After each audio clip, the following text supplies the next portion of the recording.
What happens when the most successful Formula One driver in history joins one of the most legendary, most passionately supported teams on the grid, only to discover that his experience, insight, and technical feedback are being ignored? That's the dramatic reality Lewis Hamilton is currently grappling with at Ferrari.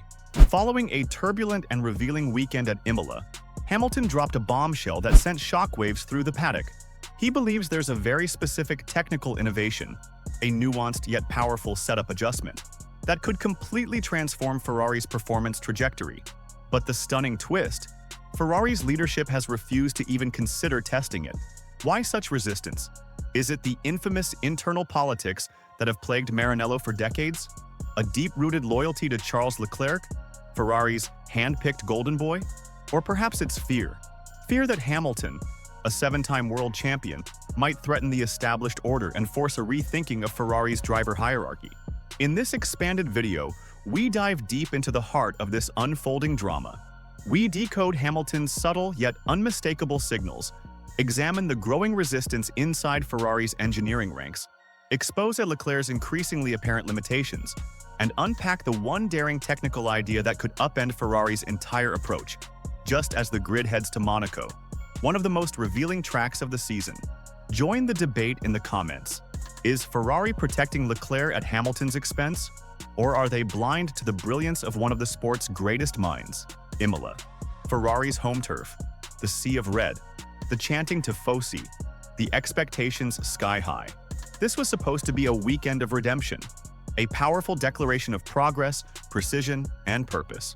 Instead, it devolved into a painful unraveling, a public display of internal dysfunction. Qualifying was nothing short of disastrous. Charles Leclerc ended up P11, Hamilton P12. Both were eliminated in Q2, a humiliating result on home soil, especially considering the car's apparent pace in earlier practice sessions. The silence on Ferrari's pit wall was telling. Leclerc pointed to setup inconsistencies and front-end grip issues. Familiar territory, safe, diplomatic answers. But Hamilton? He went deeper. He stated the car felt balanced, that the setup wasn't wrong, but the performance still wasn't there. And that's where the real problem lies.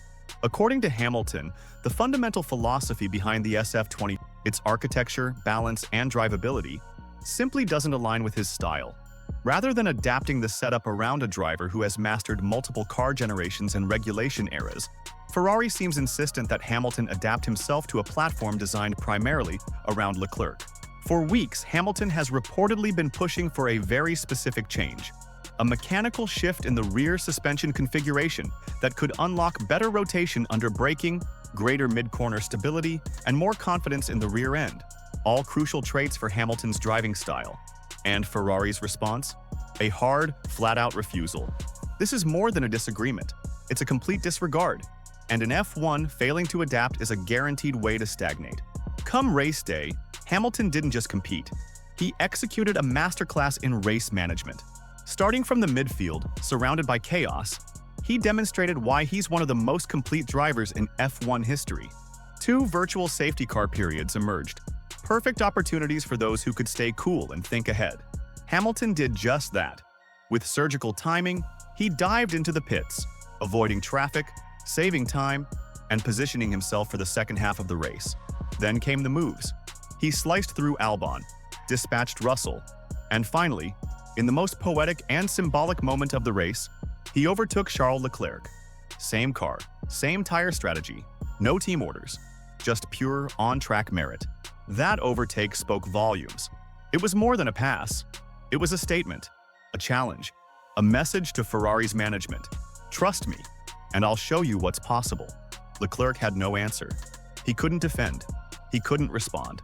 The balance shifted, at least on track. And through it all, Hamilton remained composed. No emotional outbursts, no complaints, just calm, decisive driving. He proved, yet again, that racing isn't just about raw pace. It's about thinking 2 steps ahead. Ferrari has built much of its recent identity around Charles Leclerc, the Monegasque prince, the prodigy, the chosen one, his blistering pace in qualifying, his emotional connection with the fans, his ability to wring every ounce from the car, at least over 1 lap. But under the surface, cracks are showing. Leclerc has struggled with tire management. His decision-making under pressure has often been questionable, strategic execution, inconsistent, and when it comes to managing an entire race, reading conditions, managing stints, adjusting to evolving strategy, he's often a step behind. Now contrast that with Hamilton. Calm, strategic, unflappable. He may not always be the flashiest over one lap, but over 70, he's unmatched. At Imola, Hamilton didn't just beat Leclerc, he outclassed him across the board. While Leclerc's pace faded, Hamilton's grew. While Leclerc battled oversteer, Hamilton found grip. And while Leclerc questioned strategy on the radio, Hamilton quietly optimized his. Yet, despite this, Ferrari continues to treat Hamilton as the secondary figure. His feedback filtered, his requests delayed, his insights second-guessed. Sound off in the comments. Has Ferrari already made up its mind about who leads this team? Or is it time they reevaluate before it's too late? So what exactly is the concept Hamilton wants to explore? Insiders suggest it's a combination of mechanical and aerodynamic tweaks, softening the rear suspension to improve compliance over and traction zones, raising the ride height slightly to increase mechanical grip in slower corners, modifying tire warm-up procedures to extract more from the soft compounds during qualifying, and perhaps even drawing on aerodynamic learnings from his Mercedes days, especially regarding stability under deceleration. Hamilton believes this setup package could unlock several tenths per lap, particularly in qualifying, where Ferrari has recently struggled to deliver consistent front-row starts. But Ferrari's internal leadership has reportedly shut it down, not because it lacks merit, but because it could disrupt the balance Leclerc has grown comfortable with. This isn't just a technical disagreement. It's an identity crisis, a cultural wall, a refusal to experiment, a fear of change, and that's where Hamilton's frustration lies. He knows what it takes to win. He's felt the margins. He understands the rhythm of development, and yet, he's being sidelined. Now, everything converges in Monaco, a circuit that exposes flaws and rewards. Brilliance, the tightest corners, the shortest laps, the least margin for error. For Charles Leclerc, it's sacred, his home race, his childhood dream. For Lewis Hamilton, it's a battlefield he's already conquered. He knows every bump, every shift in grip, every shadow on the track.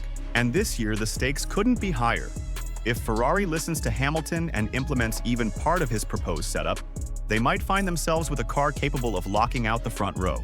But if they don't, if they stay the course, protect Leclerc's comfort zone, and continue to disregard Hamilton's insight, then the pressure, internally and externally, will only grow. Because if Hamilton beats Leclerc here, in Monaco, where Leclerc just claimed a career-defining victory, then the entire driver dynamic at Ferrari could change overnight. And the team hierarchy? It will be impossible to ignore the questions. And here's the kicker. Internal simulations reportedly already support Hamilton's proposed changes. Some engineers are quietly on board. But the final decision? Still caught in the political web of Ferrari's leadership. So we arrive at the tipping point. Will Ferrari evolve or remain trapped by its past? Will they leverage the knowledge, experience, and vision of a driver who has redefined modern F1? Or continue to chase the mirage of loyalty over results? Hamilton isn't at Ferrari to retire. He's here to win, to rewrite history, to lead.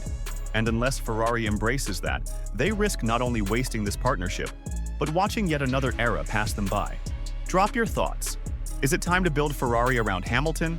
Or is this a clash they can't or won't resolve? Like if you believe F1 still hasn't seen the best of Hamilton. Subscribe for more honest, deep dive analysis of F1's biggest stories. Turn on notifications, because our Monaco post-race breakdown will reveal exactly what Ferrari got right, or disastrously wrong. This isn't just a team decision, it's a turning point in the legacy of Ferrari. And Hamilton? He's just getting started.